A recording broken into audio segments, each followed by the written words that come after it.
Presented by Exquisite Timepieces. More about them in the description down below and later in the video. This is the Grand Seiko Night Birch reference number SLGH017, and it's part of the Evolution 9 collection of Grand Seiko watches. Now, it's not the first Birch model from Grand Seiko, and if you didn't already know, these watches get that Birch moniker thanks to the birch forest-like textures on the dial. Before this model came a pair of white birch offerings, one with a high-beat automatic movement and the other running spring drive. And then there was a third model as well featuring a green birch dial. But in my opinion, this dark, night birch dial takes the crown of the king of birch watches. What's up everyone, I'm Guy and you are watching Just Bluefish Watch Reviews, and today we're looking at this excellent Grand Seiko Night Birch thanks to my channel sponsor Exquisite Timepieces. They provided this watch on loan for the review, and without them videos like this just wouldn't be possible. So please indulge me and give me 30 seconds of your time to share a quick word about them and their amazing store. This video is presented in partnership with Exquisite Timepieces, located in Naples, Florida. Exquisite is an authorized dealer of dozens of watch brands, including Seiko and Grand Seiko, Omega, Oris, Blancpain, Breguet, and many more. Exquisite also has an amazing selection of pre-owned watches with new inventory coming in daily. So if you're looking for your next watch, check their website, exquisitetimepieces.com, or call their store at 239-227-2932, and let them know that you heard about them from Guy and the Just Bluefish channel. I can't recommend them enough. So the bottom line, like most Grand Seikos, this watch is outstanding. I do have one very subjective complaint, which I'll get to in a minute, but overall, this thing is absolutely amazing. Made from high-intensity titanium and finished with the renowned Seiko Zaratsu polishing, this is a lightweight and high-quality timepiece when it comes to the feel on the wrist, and overall the fit and finishing is also outstanding. The movement is the impressive Caliber 9S-A5 high-beat 80-hour power reserve movement, offering a precision of -3 to +5 seconds per day and beating away at 36,000 vibrations per hour. All that said, the star of the show, it's the dial, and of course here is the Night Birch dial.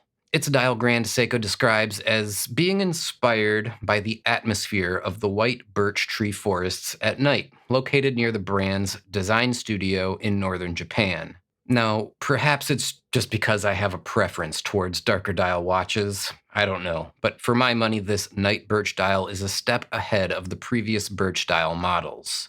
It has a depth and a texture while still being subtle and understated, and that's something that I feel lighter-colored dials have a harder time pulling off. Of course, the handset, the hour markers, the date window, and the branding on the dial are all immaculately finished, as is the rest of the watch, and the presentation is one that, of course, you would expect from a brand like Grand Seiko. Now that said, I do have a bit of a love-hate relationship with Grand Seiko, and it's probably not fair to say hate. That's really not the right word. I certainly don't hate the brand, but as much as I really appreciate the quality and the craftsmanship and the design of their watches, the thing that really disappoints me about their watches is that I just can't find the right one for me, and it usually boils down to sizing. This watch, for example, comes in at 40 millimeters in case diameter with a 47 millimeter lug-to-lug length, and it's just under 12 millimeters thick, but it has a 22 millimeter width between the lugs.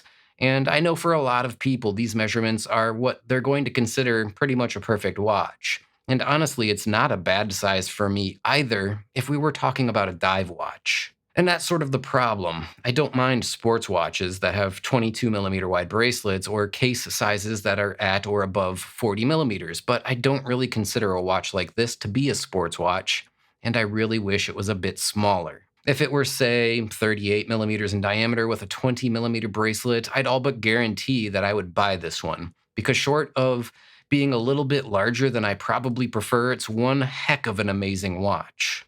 And to be clear, this criticism of the size of the piece, this is very truly a me problem. It's not a problem with the watch. For most people, I'm sure that the size is going to be just about perfect. But listen, Grand Seiko, if you're watching this video, please make some watches in the 38 or maybe 39 millimeter range with a 20 millimeter bracelet and an overall lug-to-lug length of around 46 millimeters or so. Not only would I buy those watches, but I talk to people all the time that are absolutely dying for a Grand Seiko with those overall dimensions. Now, with my only real complaint out of the way, let's talk about all of the really good things about this watch and what it has going for it. Now, as I mentioned, we have a titanium case and a bracelet, and we get a front-facing box sapphire crystal and a sapphire crystal on the rear of the watch for the display caseback window. And speaking of that caseback, you get a presentation of that high-beat Grand Seiko movement with amazing accuracy and 80 hours of power reserve.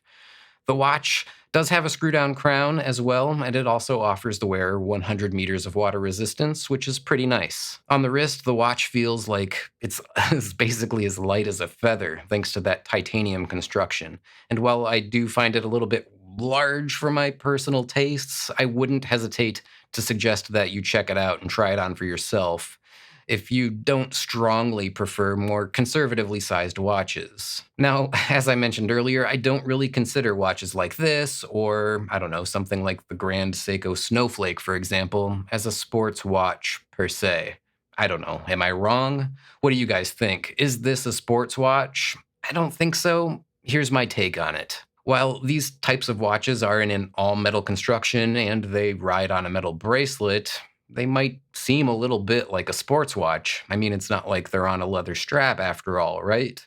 But it doesn't have any of the hallmarks of what I would consider a sports watch, like 200 meters of water resistance or more, for example, or complications like an elapsed time bezel, or chronographs with tachometers, or things of that nature. And while this watch doesn't come on a strap, it would absolutely be right at home on one, and it would make for a fantastic business or formal attire accessory.